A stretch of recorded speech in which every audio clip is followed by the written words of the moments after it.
Hey, what is up, everybody? This is Stevie Breach coming to you here today. We're doing a little classic wrestling Wednesday. We're going to be talking about the WWF in 1994. This is like the dog days of the WWF. They are doing everything they can do, honestly, to just try to find a way to survive. They've got stars on their roster. I don't want to say that they're putting people in the wrong places, but as of right now, I mean, WWF needs just a spark to try and get something to get people re-interested in the product. They're kind of not really doing the kiddie thing that they tried doing like in 1992 and 1993. They're not really into the Attitude Era, but they are starting to lean on stars as like sort of like more real life gimmicks instead of everybody having some sort of a job like Duke the Dumpster Drosy. It's just a weird point in time. Right now, we're going to be talking about Survivor Series 1994, which was a really big pay-per-view for the WWF. The Undertaker, after, I guess you could say, dying in January of 1994 at the Royal Rumble, made his return at SummerSlam when he fought himself. Undertaker versus Undertaker, that was brought to you by the $1 Million Corporation at the time, which was like the main heel group led by Ted DiBiase, who was buying contracts up a lot like the NWO. That would be in WCW. But these guys just kind of were past their prime guys that they were used as the main heels on the roster, but they just really didn't have anything to offer to make you really want to care about really what was going on.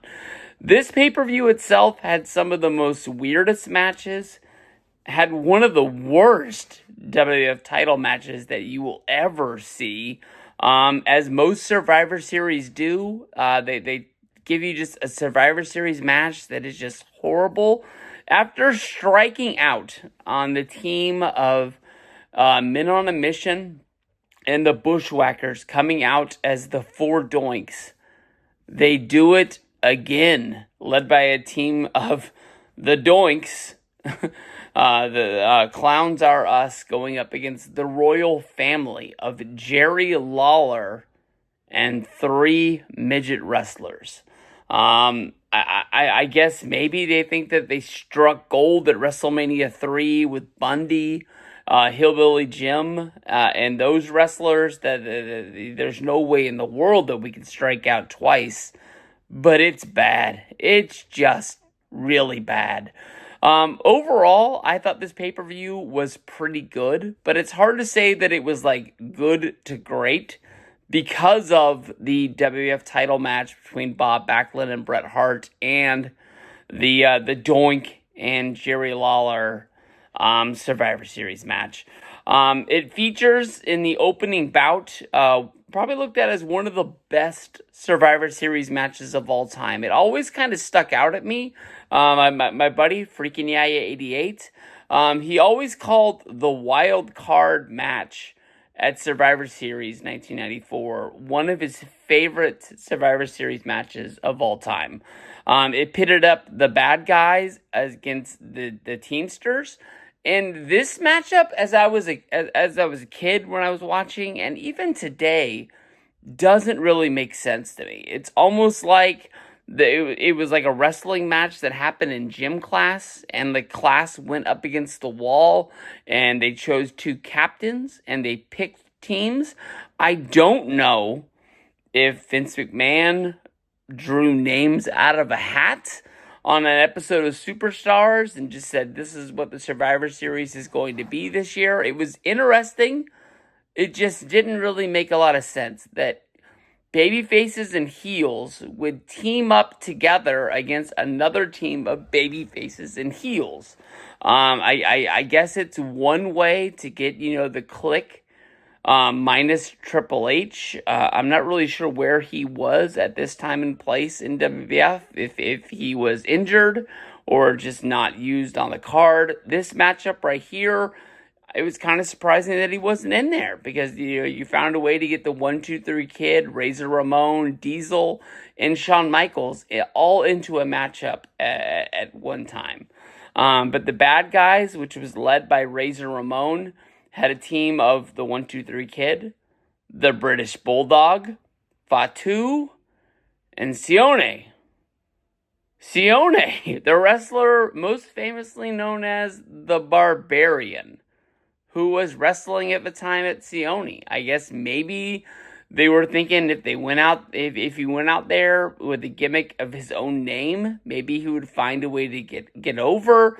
I don't know if it's maybe because they didn't have the Warlord under contract at this time. They didn't want him going out there as the Barbarian and always wondering why he didn't have his partner. But to me, I'm looking at him and I'm just saying, why is his name that? Why is he not the Barbarian? And where's his partner? I gave you everything I was thinking at the time. They went up against the Teamsters, who were led by Shawn Michaels, who had his backup Diesel, Jeff Jarrett, Jim the Anvil Neidhart, and Owen Hart. At this time, Diesel and Shawn Michaels are your tag team champions. We've seen Diesel and Shawn just about all over the card at this point. Shawn has wrestled for the WWF Championship unsuccessfully against Bret Hart. He's been, the Intercontinental Champion. Diesel has been the Intercontinental Champion.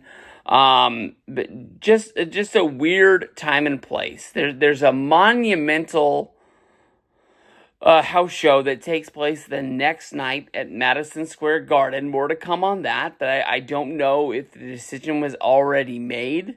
But this, started out as a normal Survivor Series match. And about 10 minutes into the match, Diesel gets tagged in and just does the Diesel spot from the Royal Rumble. We still call it that to the day, but he does it in the Survivor Series match.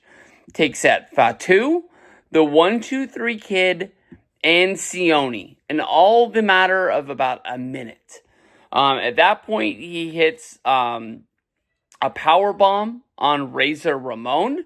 It looks like Diesel is going to do a clean sweep at the Survivor Series and eliminate everybody on the opposing team, and his team is going to have a perfect run, not having anyone eliminated. But Shawn Michaels wants to be the exclamation point on the match. He's asking for a tag. Diesel, who at the time is friends with Shawn, I guess in storyline still kind of works for Shawn as Shawn's muscle, as his bodyguard, gives him the tag. As Shawn gets in, he demands that Diesel picks up Razor Ramon. They're going to hit him with the Sweet Chin music. And as Shawn Michaels warms up the band, he kicks Diesel right in the chin. At this point, this is probably like the second or third time that this has happened. We've seen Shawn eliminate Diesel from the Royal Rumble, where he just was like the 10th man that ran over and tossed him out, and Diesel saw it in the footage. They started kind of played that off as like every man for themselves. We've seen Shawn, kick Diesel on accident. We've seen it where it kind of really looks like he kicked him on purpose, but this was like, we're done. No more of this shit. Diesel and Shawn are chasing each other around the ring. At this point, everyone else that is occupied in this match is trying to calm down Diesel and Shawn.